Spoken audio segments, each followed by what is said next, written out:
dan Yesus melakukannya secara adil. Barulah ayat 26, setelah percakapan itu panjang lebar, barulah Yesus berkata begini.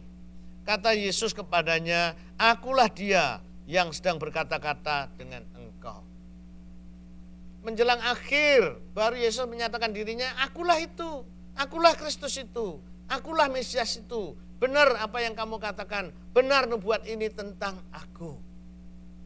Tapi seringkali kita emosional, kita ingin segera PI kita berhasil, kita terlalu cepat membuat pernyataan-pernyataan, statement-statement, dan itu yang membuat orang seringkali tersinggung dan marah.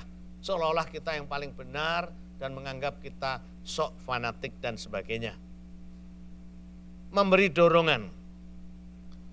Perikop ini ditutup dengan ayat 28 sampai 30, kemudian ayat 39 sampai 42. Yang saya kategorikan ini sebagai bagian follow up daripada penataran PI pribadi secara praktis. Mengabarkan Injil yang benar adalah membawa orang jiwa baru itu bukan kepada diri kita, tetapi langsung mengenal Tuhan sebagai Tuhan dan Juru Selamatnya pribadi.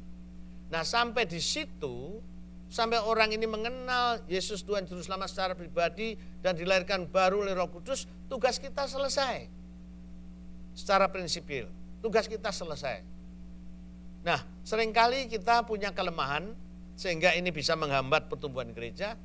Kalau kita punya satu jiwa baru, orang itu kita ladeni, terus kita layani, terus kita antar jemput ke gereja, lalu apa akibatnya kalau kita tidak samperin? Dia jadi malas, gak mau ke gereja. Lalu bahkan bisa menyalahkan, habis kamu gak nyamperin aku lagi. Kamu sendiri yang tadi mengajak aku, sekarang kamu malas. Nah, kalau kita bertahun-tahun, berbulan-bulan yang melayani satu orang, bagaimana gereja mau bertumbuh? Tidak demikian dengan Yesus.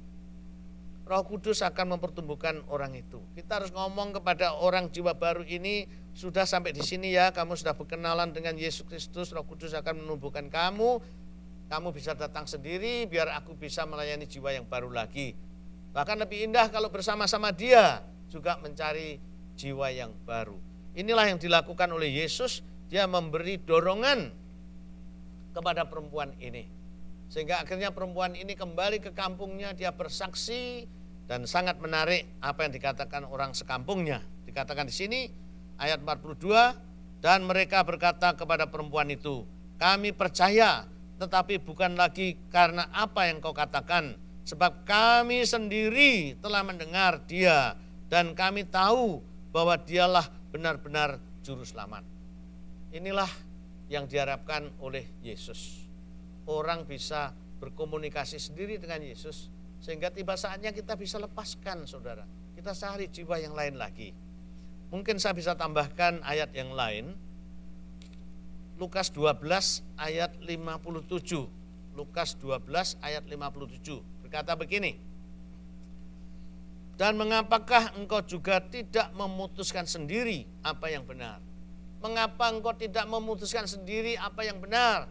Yesus berkata kepada murid-muridnya, kamu harus bisa ngambil keputusan sendiri.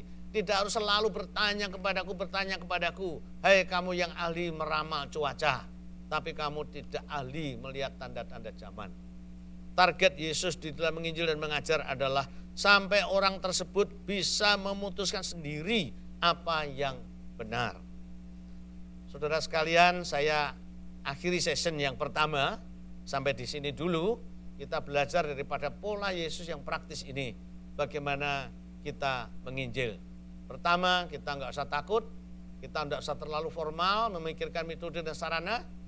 Melainkan kita menggunakan kehidupan kita sehari-hari. Kita bisa lakukan itu. Dan kalau ada hambatan dan masalah, bisa juga itu kesempatan yang Tuhan berikan.